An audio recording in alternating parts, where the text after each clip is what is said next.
Ambalmao anga foli bawe kaufo kawole nyimando barka beda awye awbe je jamana o jamana kono awbe fan o fanfe awbalmake noye Gawsu Diallo Rasdial bi mebo ka kiboroya dolase awma kiboroya amse ka foni kiboroya mi nan nafa be se faso dembema an nafa be se malien bema adaka anyaye jamana be tale togomina anko nan fana ma wuli ka anjo anga wuli ka jo abena bange mina o ka ke faso ma here kadaka demsenu kana la shifina kaw o kelembe ka tagabolo min tabi 21e siècle la ngabe kele amulo kadaka conviction no dogara eroro nigebe bunya warko de be bunya o de ato election munu keranga jamana kono munu gaina o munu magain o beba do jeunesse bina dinga kono foka damatumi anko ni ko imbese ka laje togodi fanga franyon ka ke kulue kulumi nabina ke demsenu hakli nali kulue kulumi nabina ke jamana joli kulue kulumi nabina ke faso joli kulue o de ato anko wakati sirasa anga franyon ka Rasdial be mission chamanke abake radio sanfe abake télévision kono abake fanchama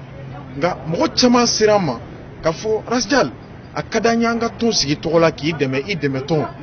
ngo ton fenfe na sigira moko kama o ton teke ton barkamae nga franyon ka sisa ambe bara mike mimse ka ke sababu ka here la sambema anga ke kulumi nambe be nyogo sura kono ka barake ka kulina lata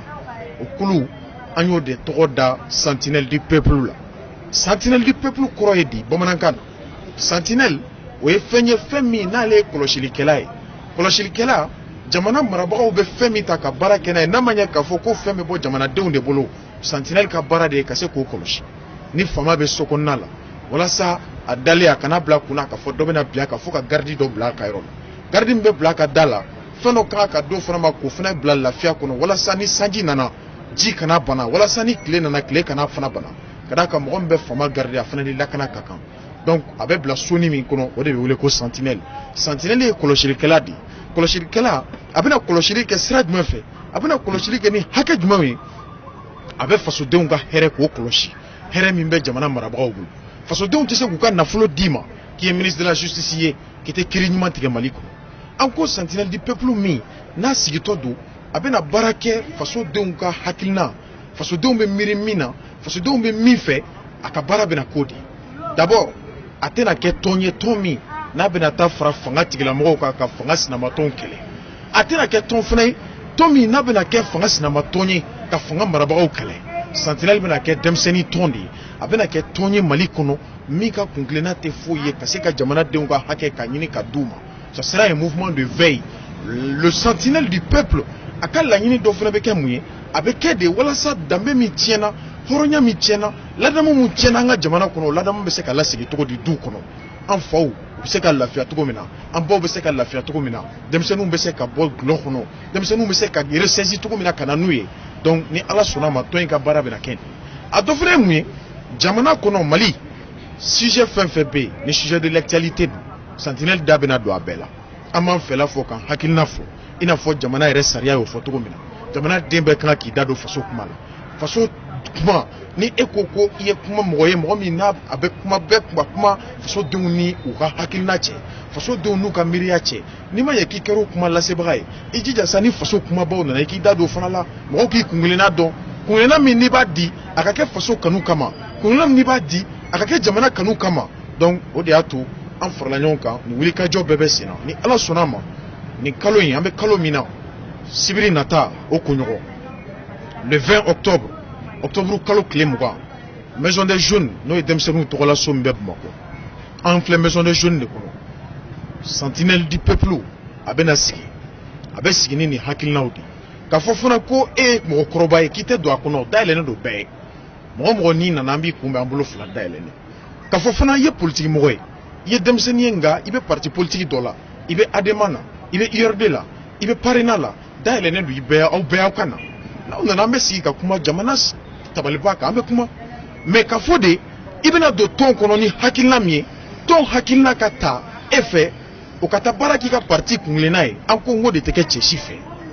le sentinelle du peuple jamana de ka koloshilika là-bas jamana de ka gardien ba jamanadenw ka surveillant ba donc a sigi kun ye o de ye an tɛ sigi fana ka kɛ tɔn ye min bɛna kɛ ka se ka rivalité bonya cogo dɔ la ka mɔgɔw attaquer dans le faux dans le mensonge vraiment an b'a ɲini ala fɛ ala kana an bi o dingɛ kɔnɔ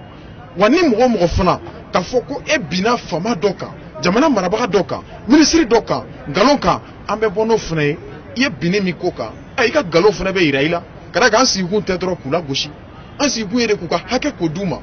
an sigikun dɔ fana ye mun ye o tɛ dɔwɛrɛ ye dɔrɔn k'a fɔ ko an bɛ marabagaw lagosi nka minnu fana bɛ yen n'o ye fanga sinamatɔn ye n'a ma ɲɛ ko 500,000 bɛ d'u ma o 500,000 fana bɛ don da min fɛ an kan k'a dɔn n'o fana bɛ ka don a da fɛ ni mɔgɔ kelen tɛ ka wari ta ka taa n'a ye o dun fana kan ka baara kɛ anw de tɔgɔ la donc nin de bɛna kɛ tɔn in sigikun ye nin de bɛna kɛ tɔn hakilina ye nin de bɛna kɛ tɔn ka wulikajɔ ye an b'a ɲini bɛɛ fɛ mali kɔnɔ ani mali kɔ kan mɔgɔ mɔgɔ bɛ fɛ ka tɔn adhérer le 20 octobre maison des jeunes na Bamakɔ kɔnɔ an ka ɲɔgɔn sɔrɔ yan ka se ka hakilina di ɲɔgɔn ma 16h ni lakanzara selila an kɛlen don ka conférence ba labɛn yan ka kunnafonidilaw wele mali kɔnɔ ani mali kɔ kan journalistes bɛ bɔ fan caman ka na aw minnu bɛ faransi aw minnu bɛ canada aw minnu bɛ diɲɛ fan bɛɛ maliyɛn de l'extérieur ka fɔ ye fana sentinelle a tɛna balo ni ministre dɔ poche kɔnɔ nafolo ye dɛ